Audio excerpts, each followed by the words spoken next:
If you like this video, consider supporting this channel on Patreon. Link in the description below. After the original Kingdom Hearts released in 2002, what followed was not Kingdom Hearts 2, but rather Kingdom Hearts Chain of Memories in 2004. Let's get one thing straight. This title is not a spin-off. It is in fact the actual follow-up sequel to the first game. Don't be fooled by its lack of a number or the fact that it was originally released only on the Game Boy Advance, as opposed to the PlayStation 2. This isn't a spin-off, and calling it that is just wrong. Calling it a side game would be a bit more accurate, but I'm still not super on board with that terminology personally, given it implies that games like this are on the side, when in reality, they're bridges you have to cross between the numbered titles. So I'll be referring to these titles as bridge games from this point forward. Think of it like how Travis Strikes Again isn't a spin-off, and skipping it before jumping into No More Heroes 3 would leave you without several important plot beats, because in reality, Travis Strikes Again is the sequel to No More Heroes 2, whereas No More Heroes 3 is the sequel to Travis Strikes Again.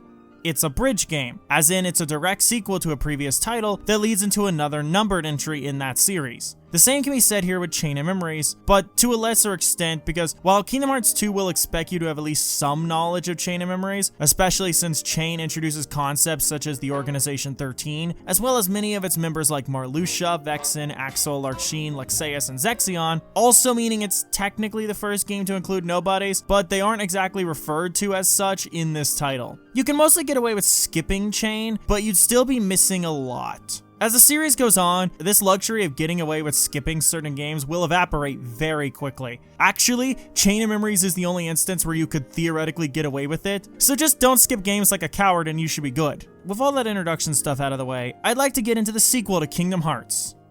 Kingdom Hearts Chain of Memories. I've been having these weird thoughts lately. Like, is any of this for real?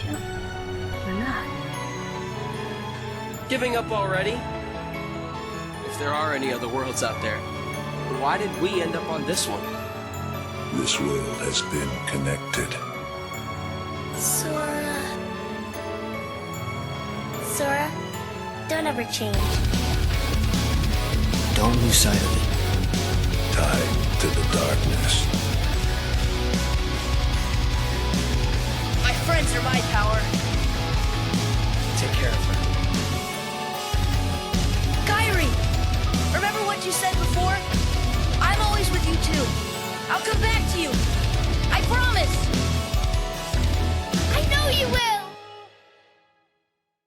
Chain of Memories is without a doubt a very polarizing entry in the series, and as much as I like it, and trust me, I really do like it, I can 100% understand why a bunch of people don't like it. For starters, the card-based battle system is 100% going to throw off anyone jumping into this game straight from the original, especially if they're playing the 2007 PS2 remake of the game Chain of Memories, which has a presentation style much closer to the first game when compared to the sprite-based presentation of the original Chain of Memories on Game Boy Advance. This is one of the first hurdles with the game. In the beginning, all these new systems and rules involving stuff like card numbers and what have you will definitely be hard for you to wrap your head around. You might even try and just brute force the game, ignore all these new mechanics, and try to play it like the previous game. This is a fucking terrible idea, and you shouldn't do that. Instead, you should actually attempt to engage with the new systems and try to learn the game, playing the game as itself rather than trying to force it to be a game that it's not. Of course, like I said, this leads to the biggest hurdle with this game, which is the steep learning curve the card gameplay has. Most Kingdom Hearts games have very approachable combat systems. If you've played any form of action game, they can be easily understood, thus become far more welcoming to learn the deeper mechanics of because of that fact. So let's discuss the gameplay a bit further, since that is the most divisive part of this title. And from what I can find, this is the part of the game that leads to a lot of people just deciding to never actually play it. On GBA, movement allows Sora to move in 8 directions across the battlefield and overworlds. The interesting part of this is that the GBA's D-pad, if you recall, only has 4 sides, and it isn't one of those 8-directional circle pads. So how it goes about doing this is fairly simple. Say you're holding up to move Sora. If you start gliding your thumb over to the right, he'll move to the upper right before shifting to a full right turn. On console, however, movement is basically exactly the same as KH1 and feels just as good as in that game. On the overworld, you can jump and swing your Keyblade. Swinging your Keyblade is used to hit objects so that they drop Moogle orbs and occasionally stray cards for your deck. Keyblade swinging outside of battle is also to get the drop on an enemy as they wander the overworld. Think about how enemies wander overworlds in other RPGs like Tales of Symphonia or Persona 5. If any enemy runs into you, it initializes a battle, but if you can get the drop on them and hit them on the overworld before they can hit you, you start the battle, and it causes the enemies to be stunned at the start of combat. This stuff is kinda standard, but I find that in late game, it becomes very easy to make the encounters a non-issue, since with that opening stun, you can begin taking advantage of the various slates to end the fight before it even starts. If you're about to ask what slates are, don't. I'll get to it. Before I go any further with gameplay, because there's still a lot to tackle, I want to briefly talk about the worlds on offer in this game. They're all returning worlds from KH1, given the plot here, except for 2 worlds that do not reappear, those being Into the World and Deep Jungle. Also, technically Station of Awakening, but that's not really a world in the sense of what I mean here. I know why Deep Jungle isn't here. Legal stuff involving the fact Disney doesn't actually own Tarzan, and it instead belonging to the estate of Edgar Rice Burroughs. I'm not complaining about this, I prefer this outcome to be honest, as it means Burroughs still owns Tarzan in a way. I'm just telling you guys why Tarzan's absent from this game. Now, Into the World not being here, yeah, I honestly got no clue why that one's absent.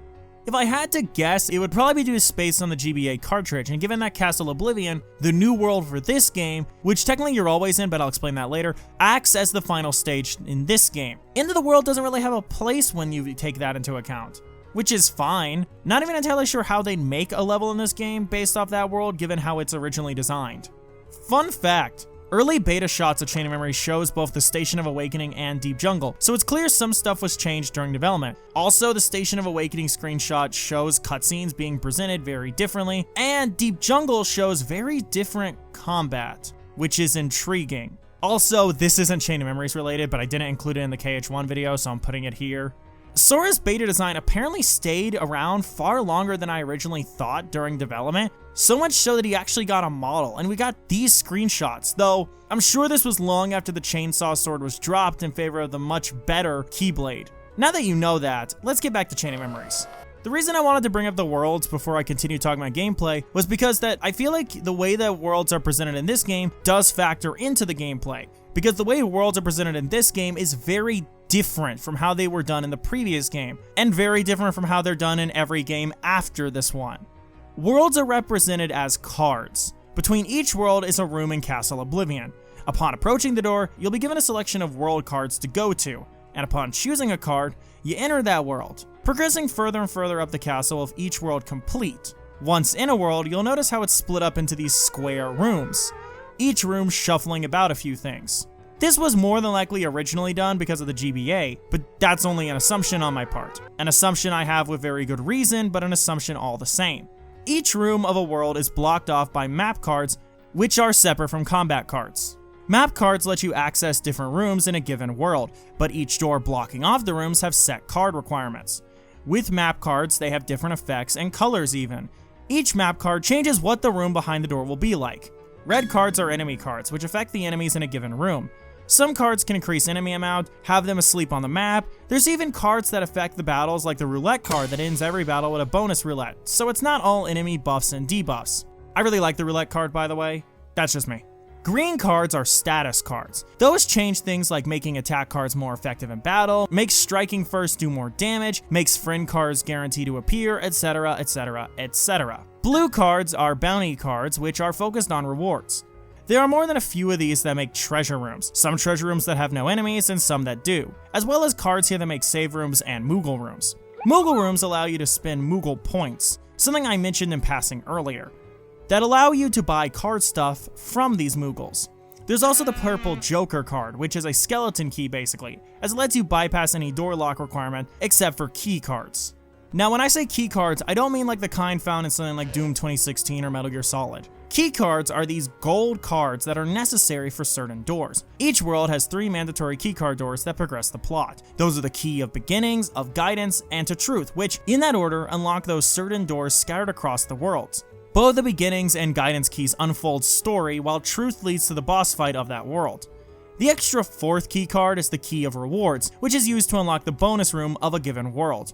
You'll definitely want to go to these if you plan to grind the game and complete your card collection. This is a neat system, but the door requirements can lead to people running into roadblocks because what cards enemies drop are completely random, thus meaning you can theoretically be locked out of a door that you'll need to go through as a result and have to grind to get the cards you need. I've never really had a problem with this since I like grinding in my games because it's fun for me for some reason, but I can honestly see this frustrating a lot of people, and the fact that this is a problem at all is something worth noting. Now in combat, you'll be engaging with these cards as well, and you don't have a choice. You have to engage with the cards. There are 4 types of cards. Attack cards, which are red, magic cards that are blue, and include summons since, like I mentioned before, back in the original game, before Final Mix, summons were in the same menu slot as spells in your command deck. And finally, friend cards that are green and cannot be equipped to your deck by normal means because instead you have to grab them when they appear on the field. Now, if you're counting, you probably noticed that I only named 3 types of cards, and I did.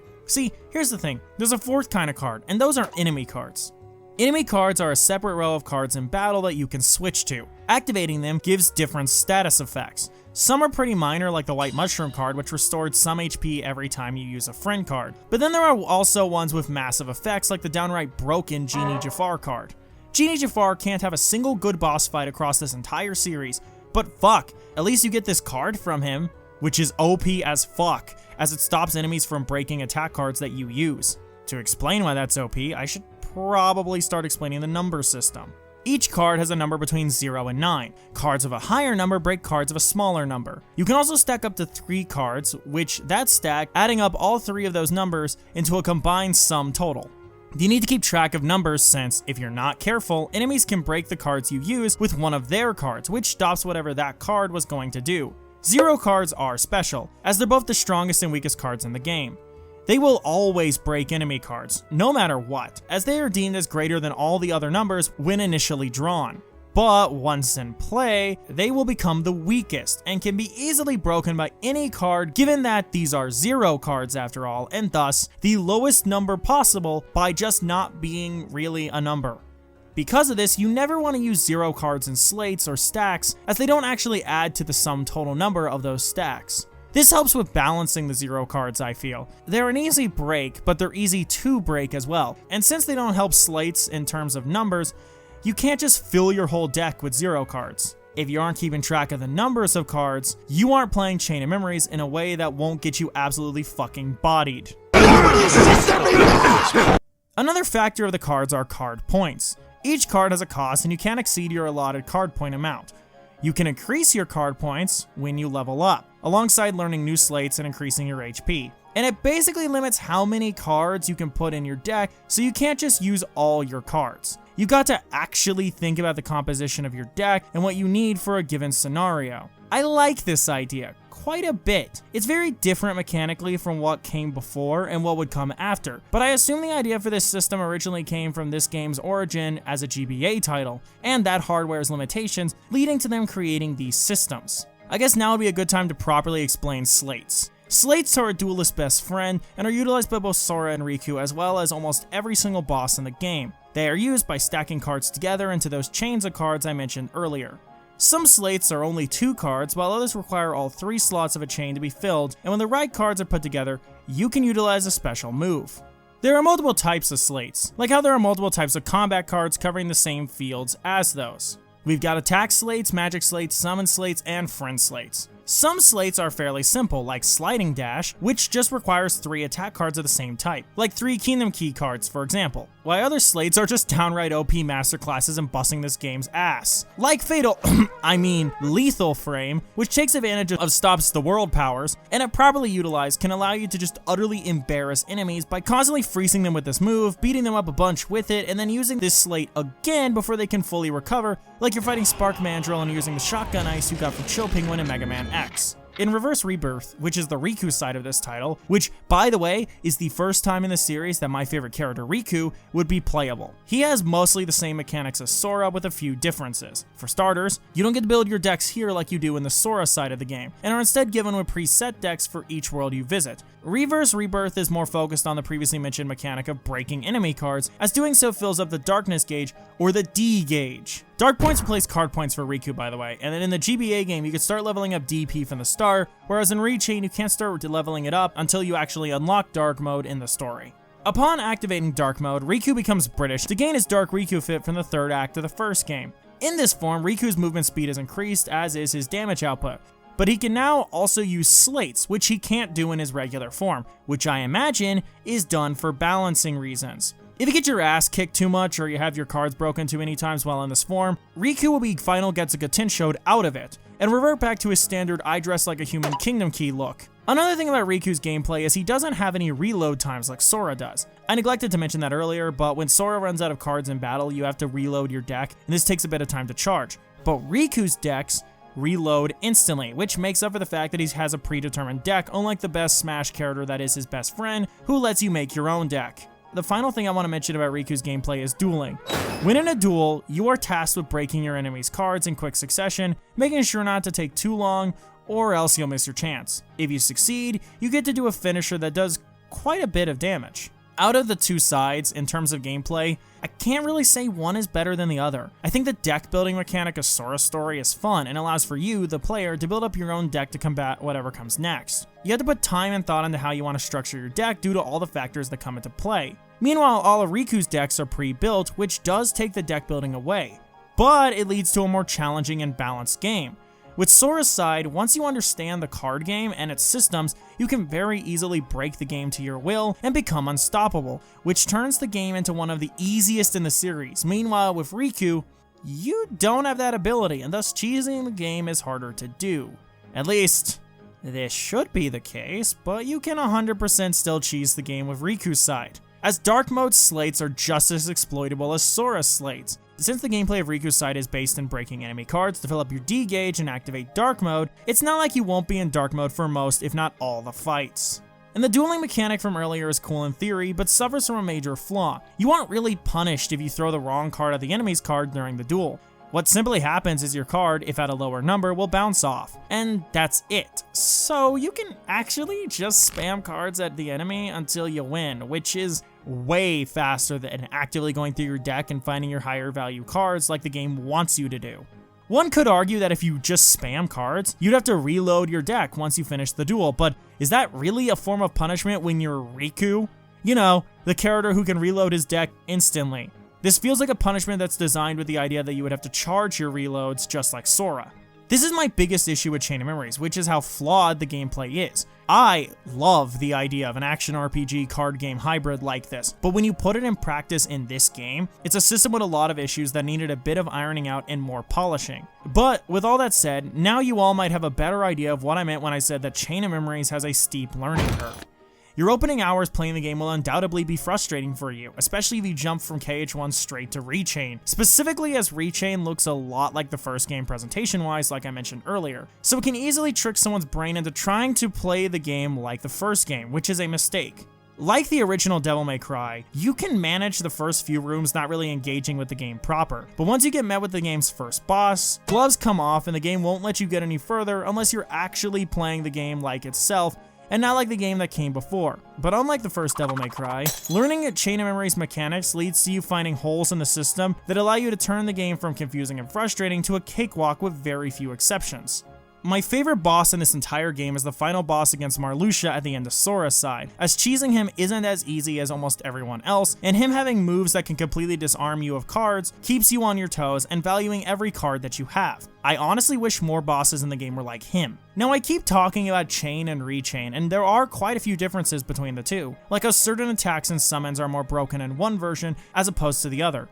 Cloud motherfucking Strife's summon is kind of a joke in the console game due to how limited his range is compared to how large the 3D battle arenas are. While in GBA, he feels way more useful and effective thanks to its lack of a proper third dimension, because while Rechain of Memories is a 3D action RPG with a card-based fighting style, the original Chain of Memories on GBA is best described as a 2D RPG action brawler with card-based combat that wants you to think it's 3D, but it really isn't, with both having their own strengths, weaknesses, and approach. I can't cover all of them, but I can cover a few things. For starters, I personally prefer Chain's presentation as opposed to Rechain's, because while the console remake might be fully 3D, almost all of its assets and models are used from KH1 or KH2 when it comes to things like the organization, with very few things being originally made for this game specifically. Plus, certain things like the randomly generated dungeons in each world feel more cheap when implemented in the remake, as opposed to the original GBA game, where the rooms being way smaller was more forgivable given the hardware. In general, I just think the GBA original is more consistent and appealing when it comes to presentation, which is helped by how it's arguably the best looking game on the GBA, with its colorful and visually striking worlds, combined with sprites so good that it outdoes a lot of Nintendo's own games on the platform. I will say the original chain has some strange parts to it, such as Axel's iconic "got it memorized" being instead "committed to memory," which I imagine came from the game's translation not having to account for how awkward that sounds as a catchphrase when said out loud, which explains why it was changed from KH2 onward to what we know today. Also, Axel asks Sora to give him a hell of a show on GBA, but that was changed in the console remake, which is funny to me because Birth by Sleep Maleficent would say hell anyway. Sam from the underrated classic Tron Legacy would also say the word hell in Dream Drop Distance.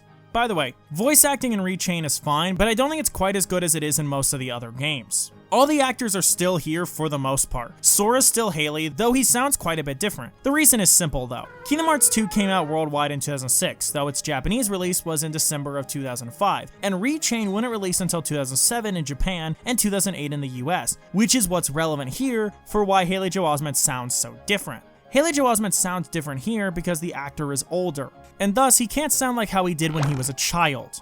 This voice Haley uses in Rechain was how he made Sora sound in KH2, so it makes sense with that context.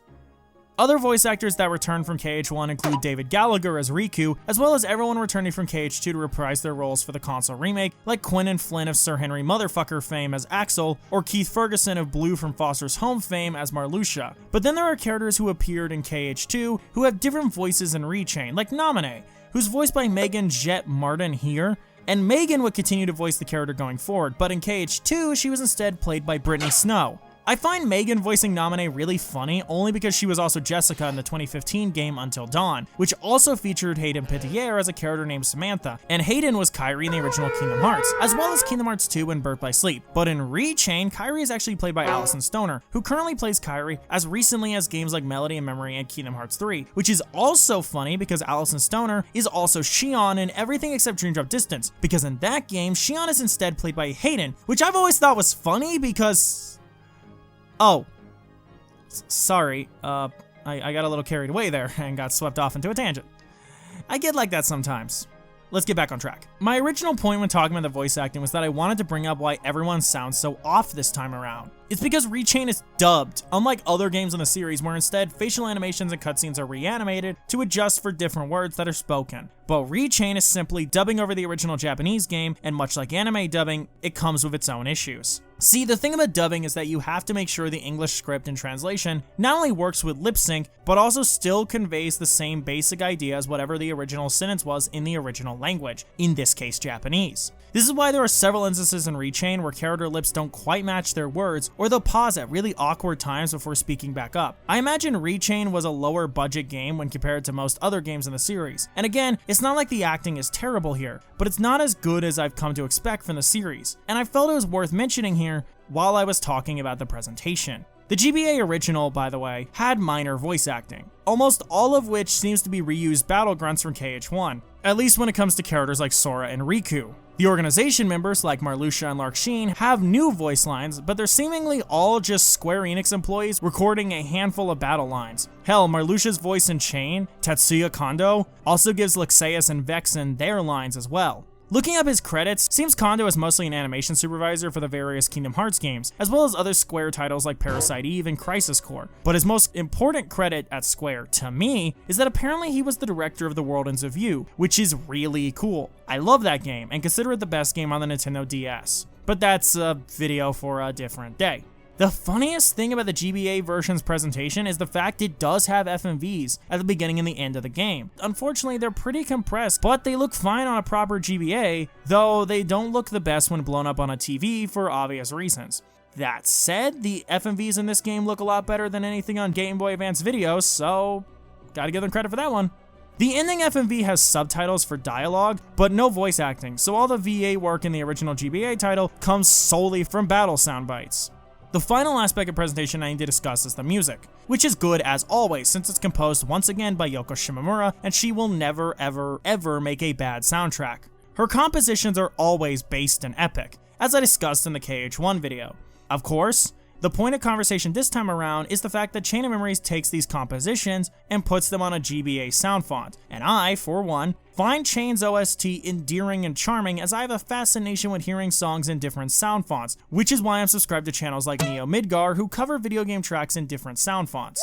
That said, certain songs in Chain of Memories sound better on GBA than others do. This game's version of Destiny Islands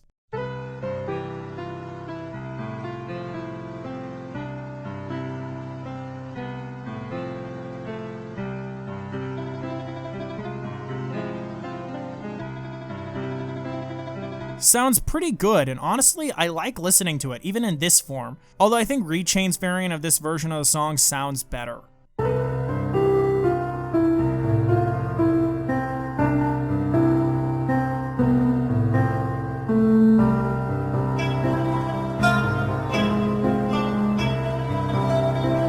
And it's probably my favorite song in the game's soundtrack overall. In general, I don't think any song sounds bad in either version, but I feel my bias for the songs will always go towards Rechain's versions of the tracks, just given the fact they don't have to compromise due to a handheld sound chip. Also, the GBA version of Traverse Town sounds like Scooby-Doo music for some reason. But regardless, soundtrack's good. This game introduced new tracks like Lazy Afternoons and 13 Struggle, and those will return in the next game, but they did get their starts here, and they sound pretty good here. Shimomura wins again, as she always does. Bow to the Queen. Now, when it comes to combat, both games are equal in quality, though there are some things that are better in one game over the other, like the previously mentioned usefulness of Cloud motherfucking strife between the games.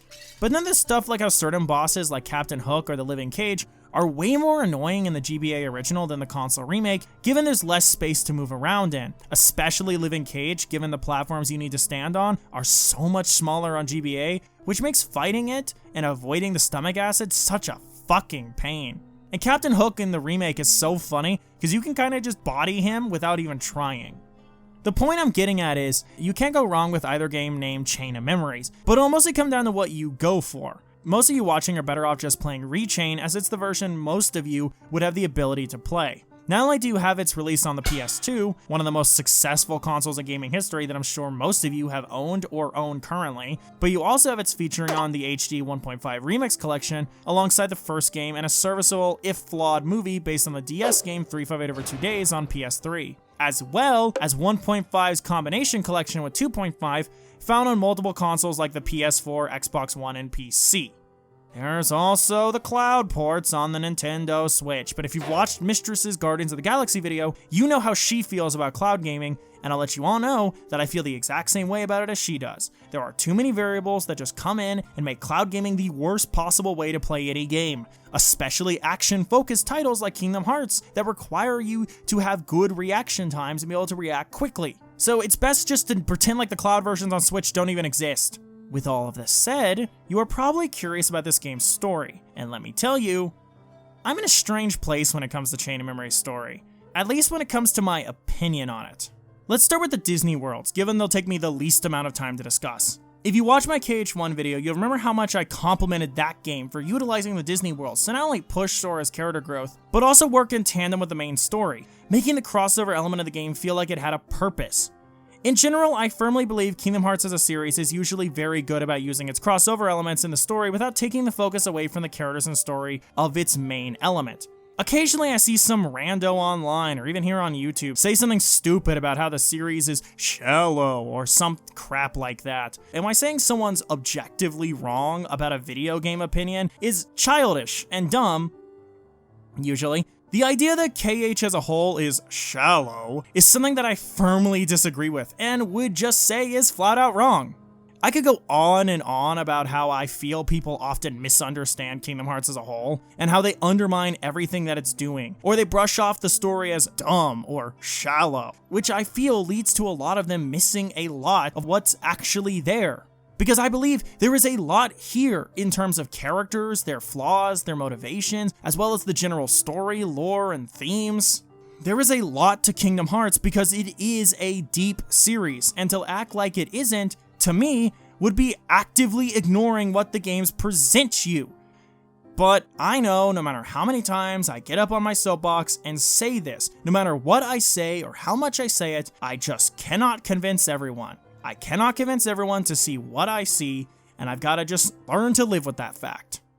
Now at this point, those of you who didn't leave during that mini rant are probably wondering why I said all that. I said it for one simple reason. Chain of Memories Disney Worlds are an exception to everything I just said, and I'd like to bitch about them for a moment if that's okay. The Disney Worlds and Chain of Memories have their own stories, similar in idea to the previous game. This time, each world story is based on the theme of memories, given the general theme of the game.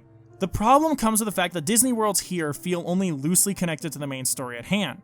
And this feeling is made worse by Rechain, which decided that none of the cutscenes that took place in any of the worlds would have any voice acting save for Twilight Town, which is a KH original world anyway. Instead, being those word bubble conversations with no voices that you may recall occasionally popping up in the other games. On GBA, no cutscenes were voice acted, which hid the disconnect a bit more and made everything seem equal, but Rechain really pulls the curtain away and reveals that this time around, the worlds only really exist as poorly executed retellings of what happened in those worlds in the last game. But now there's random lines thrown in to remind you what the game's about thematically, and it's way less natural or nuanced than what KH1 did.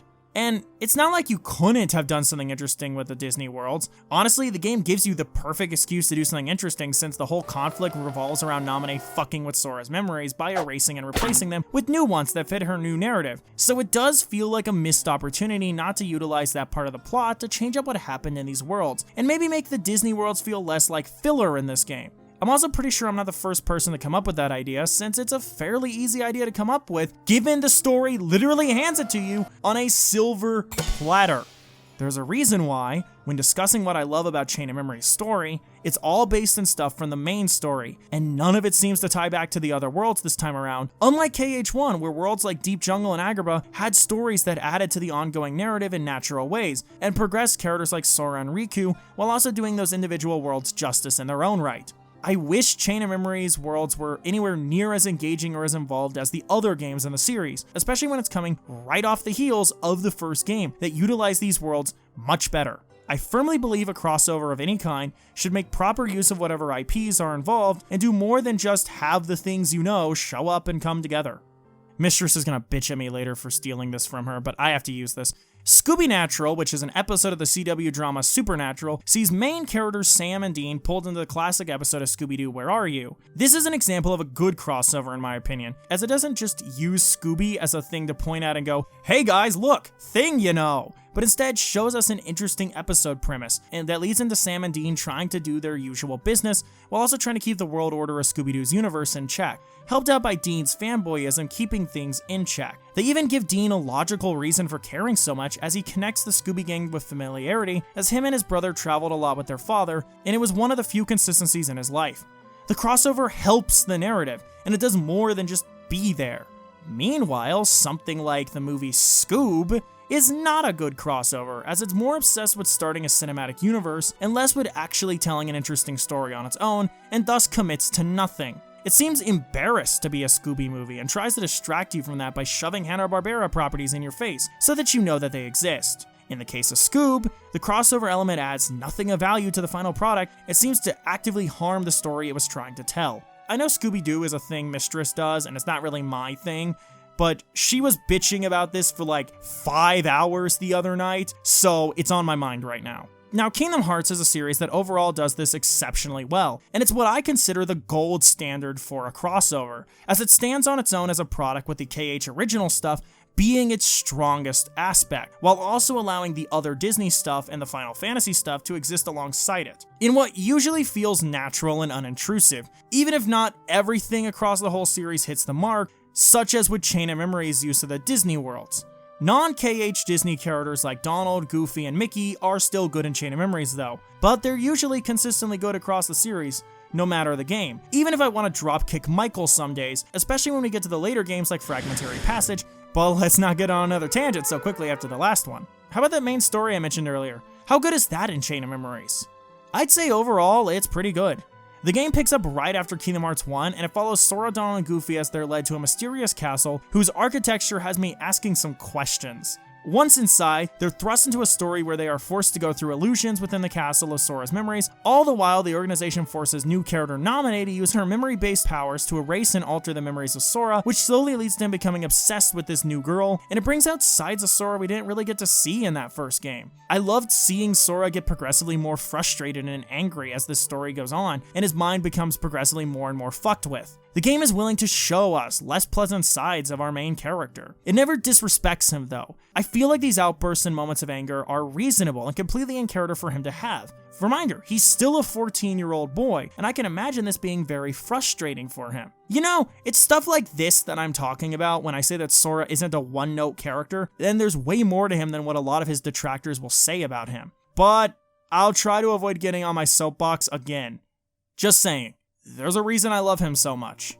That said, I think Chain of Memories is a solid game in terms of Sora stuff. Chain is a game that shows Sora post the events of the first game, but most of the game's focus in terms of his character revolve around the situation he's currently in, as opposed to how he responds to what happened to him in the previous title. I think this works though. Like I mentioned earlier, it lets us see parts of Sora we haven't gotten to see until this point. And while not giving too much away, this is far from the last time we'll see Sora become angry and not hesitate to express that aggression in the series. The plot is pretty fucking grim in places when you take it in, which as we learned from the first game, is fairly common for this series. Here we've got a story about where a group of grown adults not only force a young girl around Sora's age to use her powers to erase and manipulate his memories, also they can take advantage of his Keyblade. Marluxia, our main villain, is also planning to stage a mutiny against the organization himself, but both that plan and his main plan fail by the end. There's a bunch in this game that exists to set up stuff that becomes even more crucial in later games, especially KH2, though parts of this game also come back in other games like Birth by Sleep and 358 Over 2 Days. Naminé is my favorite KH girl. I stand by this opinion, and Chain of Memories is 100% why I believe this is the case.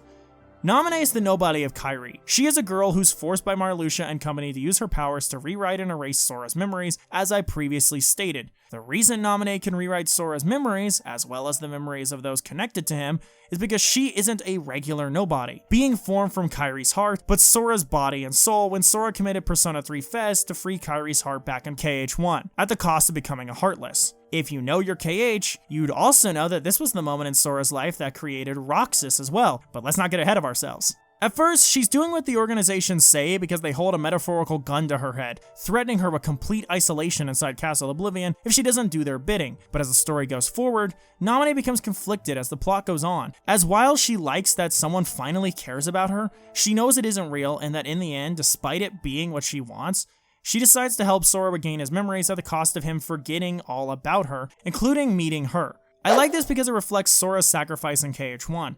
What I dig about Naminé is how she's technically the game's antagonist alongside Marluxia and the organization. She isn't an intentionally malicious antagonist like they are. She starts off doing it because she's being forced into it by them, and her feelings on everything that transpires is way more nuanced and complicated than her being evil. While on the topic of villains, let's talk about the organization members featured in this game. If you've ever even glanced at KH fan spaces, then you've probably realized that these guys are super popular within the fandom, and I'm right there with them.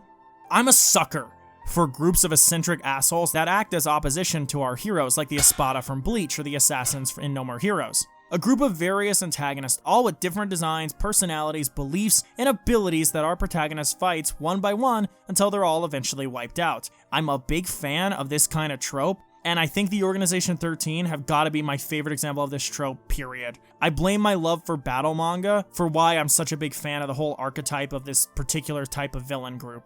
I think for this game specifically, most of the organization members are pretty good, especially the main three for this title, which are the big bad Marluxia, Mommy Step on Me Lark Sheen, and fan favorite Twink who could so be a Twitch streamer if he wanted to be, Axel, who undoubtedly get the most screen time of the entire organization, and thus get the most character in this game. Axel is someone who keeps you guessing, wondering who he's truly loyal to, if anyone at all. And Lark Sheen is a sadist bitch who seems to derive pleasure from the suffering of people, especially Sora. Marluxia is a bastard and I hate him so much. I love it. Getting into Marluxia for a bit, I'm in the minority of saying that he's probably one of my favorite villains in the entire series. Though, to be fair, I love all the main antagonists in this series, admittedly for different reasons though. With Marluxia, it's because he's just a bastard that you can't trust. The guy is both enacting his assigned plan to try and manipulate Sora to the organization's will, while also plotting to betray that same organization all at the same time. Plus his core color being pink, with the rose petals accenting a lot of his movements, and his size symbolizing his connection with typical depictions of death, is brilliant, since he is the reason Sora's memories are being changed. And one could argue on a philosophical level that the death of one's memories would be just like the person dying themselves, since memories make up who we are, and I just Dude, that is like playing with so many themes of symbolism and metaphor, and I just like Marluxia a bunch, and it's insane because he's an absolute bastard, and I fucking hate him at the same time, but I love that I fucking hate him. I also think Vexen's pretty solid in this game. I can't say he doesn't make himself known, and given how plot important actions of his are, including him creating a replica of Riku, who I affectionately call Repliku, injected with false Namine-based memories, all to sell the lie to Sora. I must say, Vexen's at least noteworthy for that. Now, Lexaeus and Zexion, who are the last of the organization to appear in this game, aren't as stand out in my opinion, as they feel pushed into the background for most of the story, although they do get a bit of screen time on Riku's side, as they actually get to be boss fights in that campaign. But I can't help but feel that they aren't as interesting or noteworthy as other organization members present in this story. Now here's the part of the video where I talk about Kairi's characterization in this game when compared to the last game, but she isn't in this game. I mean, she is, but she really isn't in this game. Not to say she isn't in it at all, because she is, in fact, in this game, but barely, as this game decides its focus this time around should be on Sora and Riku primarily, which at this point, I still think is fine. Plus, the leading lady for this game's outing, Namine, more than proves herself a strong enough character on her own. Namine in this game has way more involvement in the plot when compared to Kairi in the last game, and it's just a much better character overall, in my opinion. I'm still convinced the end of Melody and Memory is setting up Kairi to be a major part of the Lost Masters arc, but that's me getting way too ahead of myself. I want to mention I'm obviously very excited for Kingdom Hearts 4 and all the things it could bring to the table in terms of characters, story, and lore for the series, but this is a video about Chain of Memories, so I'll stay on track. Anyway, the main story of the game ends with Sora defeating Marluxia, obviously, and the Namine revealing to him that she does have a way to restore all his memories, but it would cost him all the memories of what's happened here in the castle, which will include any memory involving her. This hurts Namine, but she knows it's the right thing to do, and Sora, being the wonderful man that he is, makes a promise to her that he won't forget her. But he doesn't keep that promise, no matter how much he wants to. Because of course, he does actually forget everything that's transpired in this game, including ever learning about the organization or meeting Namine. Now at this point, I'm pretty sure some of you are wondering about Riku's side of the story, and I wanted to save that for last, because Rebirth is the best part of Chain of Memories in my opinion. Riku's story in this game picks up after KH1. He's been separated from Michael, and after being led to Castle Oblivion, he begins to run through the castle, all the while being forced to confront his sins and mistakes from the last game. At first, he simply just tries to get rid of his darkness, which is why dark mode is locked away from you at the start of the game. But this doesn't work. Eventually, Riku learns to instead accept the darkness as well as the mistakes he made to try and forge a better future for himself where he's better than he was before. Riku's story is about accepting our mistakes and moving forward in spite of what we've done, forgiving ourselves without forgetting what we've done in the past. Riku is doing what the lyrics of Bayside's Devotion and Desire say to do and taking his life back. Yes, his darkness is still with him by the end of the game, but he's learned to accept it. It's a part of who he is. Instead of beating himself up over it and trying to forget what he's done, he instead decides to face his past head on and look towards the future as he now walks the line between the light and the dark, now wearing the scars of his sins proudly on his chest, as opposed to hiding them away like he had done previously. Repliku appears in Riku's story too, and his interactions with Riku are brilliant. By the end of Repliku's story in Rebirth, he ends up resenting Riku and lashes out, proclaiming that the only way for him to stand out on his own is if Riku's defeated and he's gone. He thought becoming stronger would make him better, but it doesn't change how everything about him is just a pale imitation of Riku. His body is Riku, his voice is Riku, his fighting style is Riku, his memories are Riku's as well. Even if they've been rewritten to fit into Namine's narrative, they're still Riku. After Riku defeats Repliku in front of the Twilight Town mansion, we get my favorite scene in the entire game. Repliku, laying on the ground, looking up at the sunset skies of Twilight Town as his life slowly fades from him. And at first, he talks about how a fake like him has no right to exist. And then he asks Riku a simple question. What happens when a fake dies? One like me. Where will my heart go? Does it simply disappear? This question is Repliku asking Riku, what will happen to me after I die? Remember that mentally, Repliku is Riku.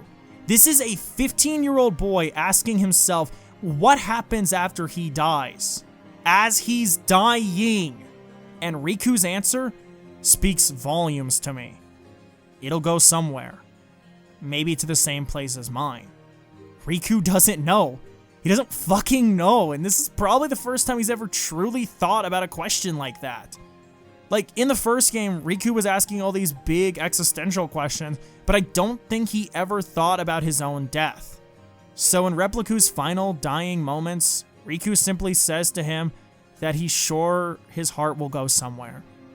And it'll probably go where his heart goes. Repliku dies after this moment, and this scene has always stuck with me. And anyone who's known me for long enough can vouch that whenever the topic of Chain of Memories comes up, I am always compelled to talk about this moment from the game in particular, because it just stuck with me. Like I said, in KH1, Riku was asking big questions about his existence, and he had all these thoughts about the world outside of what he knew. The worlds outside of the one he knew. The worlds outside of the one he was born in. And that burning desire for him to see what else was out there led to him giving into the darkness and being turned into a puppet for people willing to take advantage of a foolish child's desperate need for change. People like Maleficent and Ansem were manipulating a naive child and taking advantage of that. And now we have Chain of Memories, game's sequel, which sees that same child faced with the mistakes he made because of that darkness. And by the end, learning how to accept what he's done and move forward with the experiences and lessons learned from that experience. Repliku looks like Riku, but he's dressed in his dark Riku fit, which in KH1 was worn by him when Ansem had the most control over him, before just straight up becoming Ansem. In a way, Riku is watching his own past die before him, and instead of being happy, glad to see that part of him dying right before him, he's sympathetic and comforts Repliku as he dies, all while being forced to think about and ruminate on his own mortality. The fact that one day he too will die, just like the Riku right in front of him. It's not a super big scene, I know. It's not even a very long conversation between the two. But that doesn't take away from the impact this particular scene had on me. Because when Chain of Memories is good, it's really fucking good. Chain of Memories is a game I adore, but it's an exceptionally flawed game regardless. Its gameplay is a unique and creative idea, but in execution it's exceptionally unpolished, starting off as overwhelming and confusing for a newcomer, and then becomes one of, if not the easiest game in the series. The story is a half and half situation where the main story on offer is great, building off what came before when it comes to developing past characters like Riku and Sora, while also introducing new characters like Namine and the organization. Not only telling a compelling narrative in its own right, but setting up the future of the series all the while. But then the Disney worlds all feel like filler this time around, with isolated stories that loosely retell what happened in these worlds last time, while sprinkling in a stray line about memories to try and pretend these worlds have any real connection to the main game. However, despite all the issues I've mentioned throughout this video, I'd still firmly tell anyone watching to play this game at least once. Often, I see people dismiss it or brush it off because they see the card combat and get more scared than Thomas awestruck at the thought of giving Chloe any form of character development. But trust me when I say that it's a game worth experiencing at least once. If you're someone playing for the first time, most likely because you know it's the bridge between KH1 and KH2, I would firmly suggest playing on beginner, as it's the most forgiving difficulty and it gives you time to get used to the mechanics and systems without throwing yourself into the deep end like you're part of the Mishima family. This advice only works on Rechain though, because the GBA original only has one difficulty and there is no option to change that. Who knows? Maybe once you're done, you'll walk away from the game like I did, loving it in spite of all the problems. Or maybe you still won't like it once it's all said and done. But at least you can say you beat it and you can move on to KH2. See, that's the thing about bridges.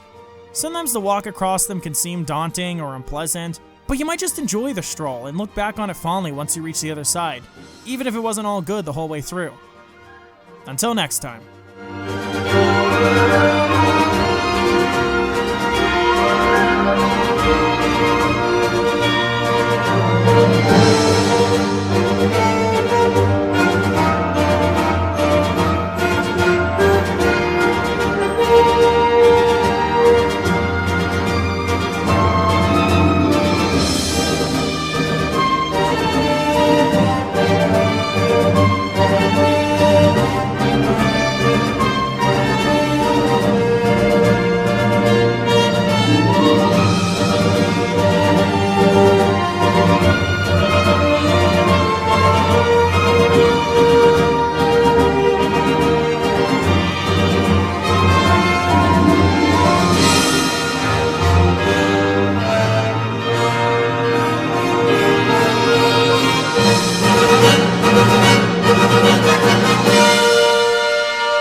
Bye.